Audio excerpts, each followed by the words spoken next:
প্ৰতিবাদৰ শক্তি কিমান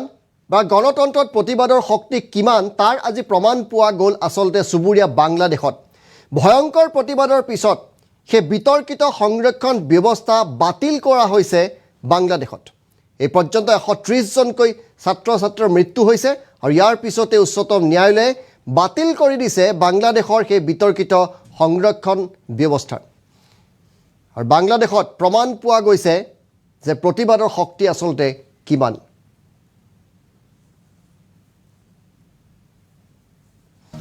বাংলাদেশৰ প্ৰতিবাদকাৰী শিক্ষাৰ্থীয়ে এক বৃহৎ জয় সাব্যস্ত কৰিছে বাতিল হৈছে বাংলাদেশৰ বিতৰ্কিত নতুন সংৰক্ষণ ব্যৱস্থা বাংলাদেশৰ উচ্চতম ন্যায়ালয়ৰ দ্বাৰা সংৰক্ষণক বেআইনী ঘোষণা কৰি বাতিল কৰি দিয়া হৈছে ভয়ানক হিংসাত্মক প্ৰতিবাদ আৰম্ভ হৈছে বাংলাদেশত এই নতুন সংৰক্ষণ ব্যৱস্থাক লৈ এই পৰ্যন্ত 131 জন ছাত্ৰৰ মৃত্যু হৈছে 2000 গৰাকী আহত হৈছে পৰিস্থিতি নিয়ন্ত্ৰণ কৰিবলৈ ৰাজপথত সেনা বাহিনী নমাবলগীয়া হৈছে শেখ হাসিনা চৰকাৰে কাৰফিউ সময়ত দেখা মাত্ৰকে আনকি গুলিৰ নিৰ্দেশ দি দিয়া হৈছিল বাংলাদেশৰ মুঠ 26খন জিলালৈ এই ভয়ানক হিংসা বিয়পি পৰিছে আদালতে সংৰক্ষণ বাতিল কৰি ছাত্ৰ-ছাত্ৰীক শ্ৰেণীকোঠালৈ উভতিবলৈ আহ্বান জনাইছে ৰাষ্ট্ৰসংঘই তীব্ৰ নিন্দা কৰিছে শিক্ষাৰ্থী হত্যাকাণ্ডক 130 জন শিক্ষাৰ্থীক গুলীয়া হত্যা কৰি দিয়া হৈছিল বাংলাদেশত প্ৰকৃতৰ মৃত্যুৰ সংখ্যা কেবা হোৱাৰ আশংকা কৰা হৈছে ইতিমধ্যে ইণ্টাৰনেট কৰ্তন কৰি দিয়া হৈছে কিন্তু বাংলাদেশৰ এই প্ৰতিবাদকাৰীসকলে এক বৃহৎ জয় সাব্যস্ত কৰিছে আমি প্ৰতিবাদৰ কেতবোৰ দৃশ্য আপোনালোকক দেখুৱাইছিলোঁ ভয়ানক প্ৰতিবাদ হৈছিল কিন্তু প্ৰকৃত মৃত্যু হোৱা প্ৰতিবাদকাৰীৰ সংখ্যা কেবাশ হ'ব বুলি কোৱা হৈছে যিটো ইতিমধ্যে গোপনে ৰাখিছে বুলি কোৱা হৈছে বাংলাদেশ চৰকাৰে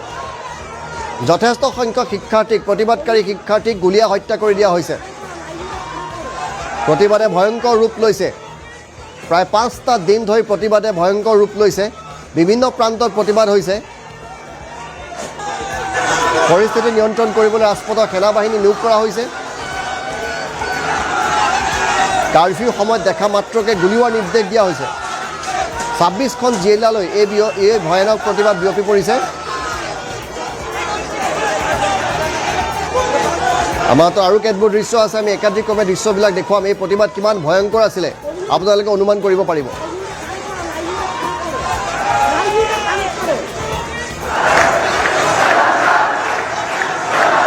হাজাৰ হাজাৰ শিক্ষাৰ্থী কলেজীয়া ছাত্ৰ-ছাত্ৰী এই নতুন প্ৰতিবাদ ব্যৱস্থাৰ বিৰুদ্ধে ৰাজপথত নামিছিল যান বাহন জ্বলাই ছাই কৰি দিয়া হৈছে জেল জ্বলাই দিয়া হৈছে কাৰাগাৰ জ্বলাই কয়দীক মুকলি কৰি লৈ যোৱা হৈছে ৰাষ্ট্ৰসংঘই এই ঘটনাক তীব্ৰ নিন্দা কৰিছে কিয় শিক্ষাৰ্থীৰ ওপৰত আপোনালোকে গুলি চলাইছে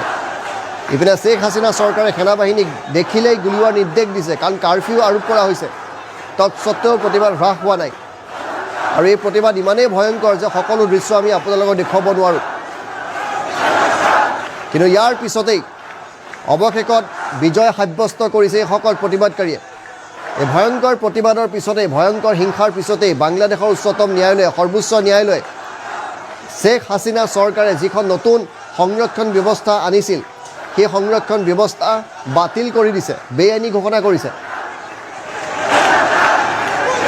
ভয়ংকৰ পৰিৱেশ 15 বছৰ বিৰতিৰ অন্তত বাংলাদেশত এনে ভয়ংকৰ পৰিণতি দেখিবলৈ পোৱা গৈছে শেখ হাসিনা কাৰ্যকালত এয়াই সৰ্ববৃহৎ প্ৰতিবাদ বুলি কোৱা হৈছে আৰু এই প্ৰতিবাদ কালত ভাৰত বিৰোধী শ্লোগানো শুনিবলৈ পোৱা গৈছে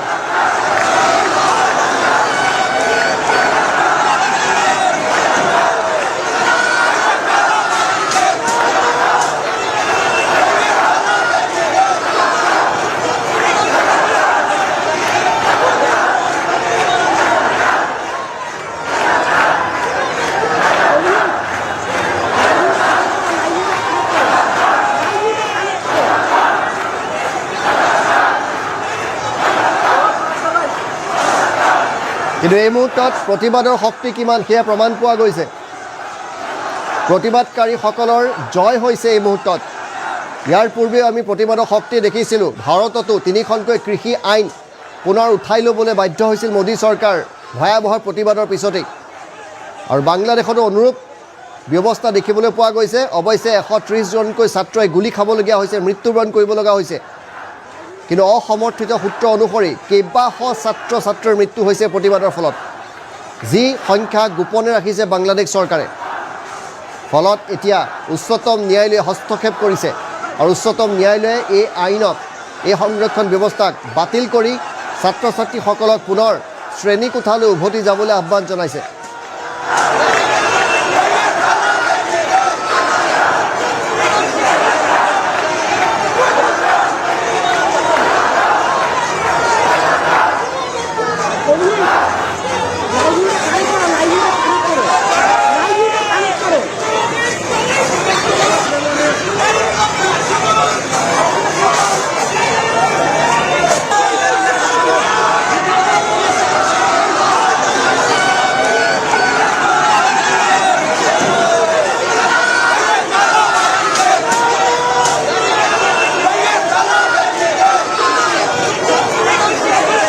কিমান হাজাৰ হাজাৰ